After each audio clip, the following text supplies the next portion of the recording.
کو بہکاتے ہیں۔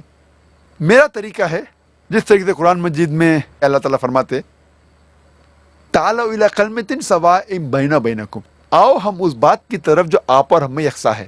میں ہندوؤں سے کہتا ہوں کہ آپ جب مہابھارت پڑھیں گے، مہابھارت میں کئی منترز ہے جھگڑنے کے بارے میں، لڑنے کے بارے میں، قتال کے بارے میں، قتل کے بارے میں، اور اگر ہم تحقیق کریں گے تو قرآن سے کئی گنا زیادہ مہابھارت میں ہے قتل کے بارے میں۔ تو ہندو مجھ سے کہتا ہے لیکن ذاکر صاحب قتل کے بارے میں یہ جو شلوکاز ہے، منترز ہے مہابھارت میں، وہ حق اور باطل کے درمیان ہے، قرآن میں بھی وہ ہے۔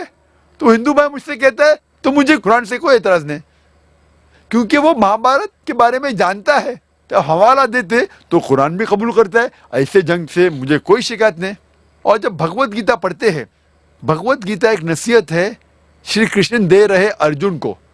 ارجن کہتا ہے بھگوت گیتا میں پاٹھ نمبر 1 شلوکا نمبر 43 to 46 میں، ارجن اپنے سارے ہتھیار زمین پہ رکھ دیتا ہے اور کہتا ہے میں نہتا مرنا پسند کروں گا بنسبت میرے رشتہ دار سے جھگڑا کرنا، لڑنا۔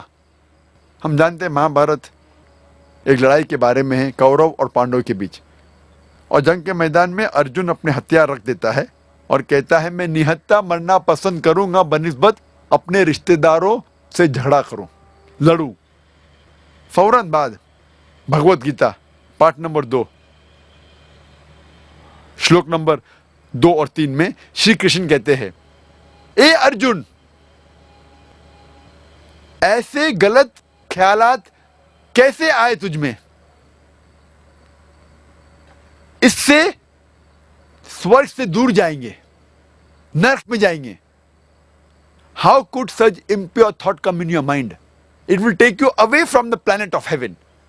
How could you be so important?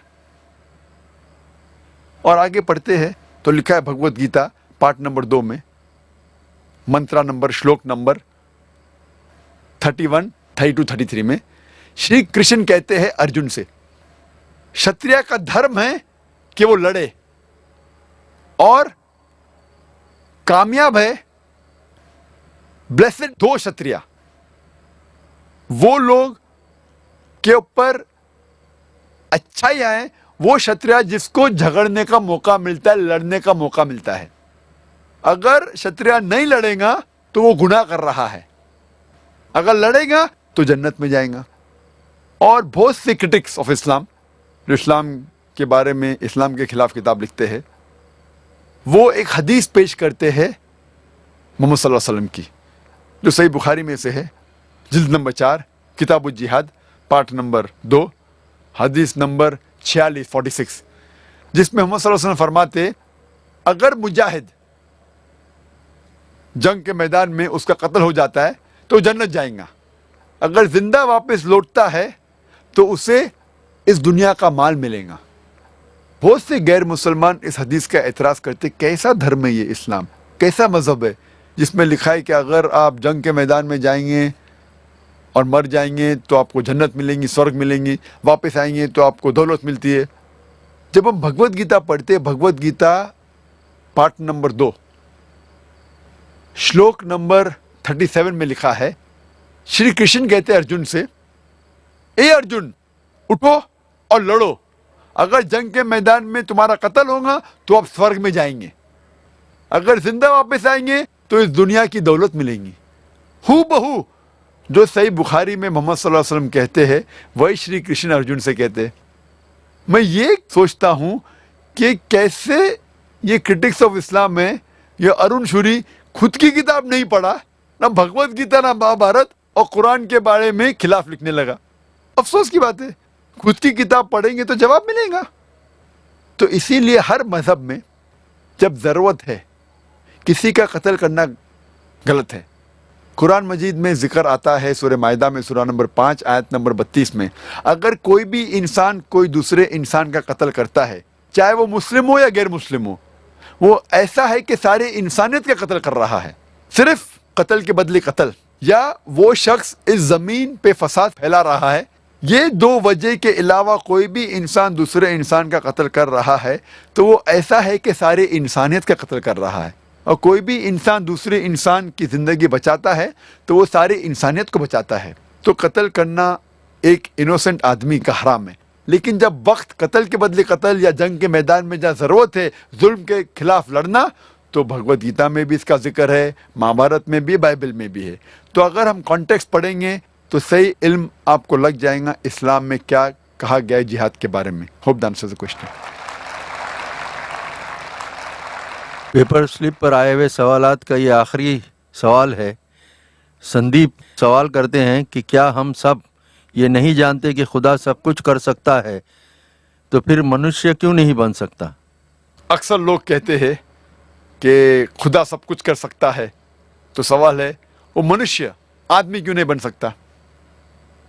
بحث کے طور پہ اگر مان بھی لیتے اللہ سب کچھ کر سکتا ہے، مانتے ہیں بحث کے طور پہ، تو اللہ منشیہ کیوں نہیں بن سکتا ہے، انسان کیوں نہیں بن سکتا ہے؟ اگر خدا منشیہ بنا، انسان بنا، تو وہ خدا نہیں رہتا ہے. کیوں؟ کیونکہ خدا اور منشیہ، خدا اور انسان کی کوالٹی، صفات بالکل الگ ہے. خدا کی نہ شروعات ہے لیکن انسان کی شروعات ہے.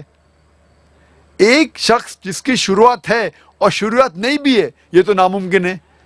اگر God becomes man he ceases to be God. اگر خدا آدمی بن جاتا ہے تو خدا نہیں رہتا ہے، کیونکہ خدا کی شروعات نہیں، آدمی کی شروعات ہے. How can you have a god مین؟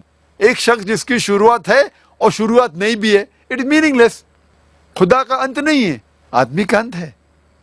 اگر آپ کہیں گے کہ ایک شخص ہے جس کا انت نہیں ہے اور انت ہے بھی، اٹ از میننگ لیس. یہ بنا کوئی معنی کے ہے. خدا immortal ہے. Human being, they are mortal. How can you have a person who is mortal and immortal at the same time? It doesn't make sense. خدا کو کھانے کی ضرورت نہیں ہے، انسان کو کھانے کی ضرورت ہے. اللہ تعالیٰ فرماتے قرآن شریف میں سورہ انعام میں سورہ نمبر 6 آیت نمبر 14 میں، خدا کو کھانے کی ضرورت نہیں لیکن دوسروں کو کھلاتا ہے. اللہ does not require to be fed, but he feeds everyone else. انسان کو نیند کی ضرورت ہے، آرام کی ضرورت ہے. خدا کو آرام کی ضرورت نہیں، نیند کی ضرورت نہیں. اللہ تعالیٰ فرماتے سورہ بقرہ میں سورہ نمبر 2 آیت الکرسی میں آیت نمبر 255 میں، اللہ سبحانہ و تعالیٰ بے نیاز ہے، نہ ہی انہیں نیند کی ضرورت، نہ ہی انہیں آرام کی ضرورت. وہ مالک ہے ساری دنیا کا، سارے آسمان کا، سارے آسمان اور دنیا کا خالق ہے. تو دونوں مختلف ہے، بوتھ آر ڈفرینٹ. مان بھی لیتے ہیں کہ خدا انسان بنا تو خدا رہتا ہی نہیں، اور جب خدا نہیں رہا تو انسان کو پوچھنے کی کیا ضرورت؟ آپ اور ہم بھی انسان ہیں، تو کیا فائدہ انسان کو پوچھ کے؟ اگر ہم اس بحث کو آگے لے کے جاتے کہ خدا سب کچھ کر سکتا ہے، تو اس بحث کو آگے لے کے آتے تو یہ بھی ماننے پڑے گا کہ اللہ جھوٹ بھی بول سکتا ہے، خدا جھوٹ بھی بول سکتا ہے. ہم جانتے ہیں کہ خدا جھوٹ نہیں بولتا. اگر خدا جھوٹ بولا تو خدا نہیں رہتا. وہی انداز سے لوگ یہ بھی کہہ سکتے ہیں کہ خدا ناانصافی کر سکتا. لیکن قرآن میں لکھا ہوا ہے سورہ نساء میں سورہ نمبر 4 آیت نمبر 40 میں، خدا تھوڑی بھی ناانصافی نہیں کرتا. اگر خدا ناانصافی کیا تو وہ خدا ہی نہیں رہتا. اسی بحث کو آگے لے کے جاتے تو کہہ سکتے اگر خدا سب کچھ کر سکتا تو خدا بھول بھی سکتا. لیکن بھولنا خدا کی صفت نہیں ہے، جھوٹ بولنا خدا کی صفت نہیں ہے. قرآن میں لکھا ہے سورہ طہ میں سورہ نمبر 20 آیت نمبر 52 میں، خدا نہیں بھولتا. اگر خدا بھولا تو خدا ہی نہیں رہتا. اگر خدا سب کچھ کر سکتا تو خدا غلطی بھی کر سکتا، لیکن غلطی کرنا خدا کی صفت میں سے نہیں ہے. اللہ تعالیٰ فرماتے سورہ طہ میں سورہ نمبر 20 آیت نمبر 52 میں کہ خدا کبھی بھی غلطی نہیں کرتا. اگر غلطی کیا تو خدا ہی نہیں. اسی لیے کہیں بھی قرآن میں یہ نہیں لکھا ہے کہ اللہ سب کچھ کر سکتا ہے. قرآن میں لکھا ہوا ہے ان اللہ علی کل شیء قدیر. Allah has power over all things. Allah سب چیزوں پہ قائم ہے. Allah has power over all things. He has power over all things. طاقت ہے سب چیزوں پہ. اور اس کا ذکر کئی جگہ قرآن میں ہے. سورہ بقرہ سورہ نمبر 2 آیت نمبر 106, سورہ بقرہ سورہ نمبر 2 آیت نمبر 109, سورہ بقرہ سورہ نمبر 2 آیت نمبر 284, سورہ ال عمران سورہ نمبر 3 آیت نمبر 29, سورہ نحل سورہ نمبر 16 آیت نمبر 77, سورہ فاتح سورہ نمبر 35 آیت نمبر 1 میں لکھا ہے ان اللہ علی کل شیء قدیر, اور بے شک اللہ سارے چیز پہ قائم ہے. Allah has power over all things. لیکن قرآن میں یہ بھی لکھا ہے سورہ بروج میں سورہ نمبر 85 آیت نمبر 16 میں, Allah is doer of all what he intends. Allah جو بھی چاہتا ہے کر سکتا ہے. اللہ لیکن سب کچھ نہیں کرتا ہے.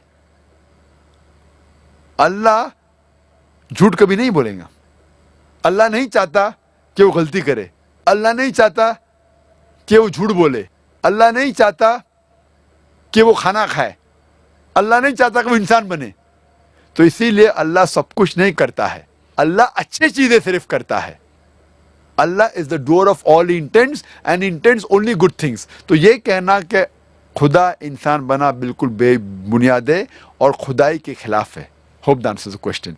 وآخر دعوانا الحمدللہ رب العالمین.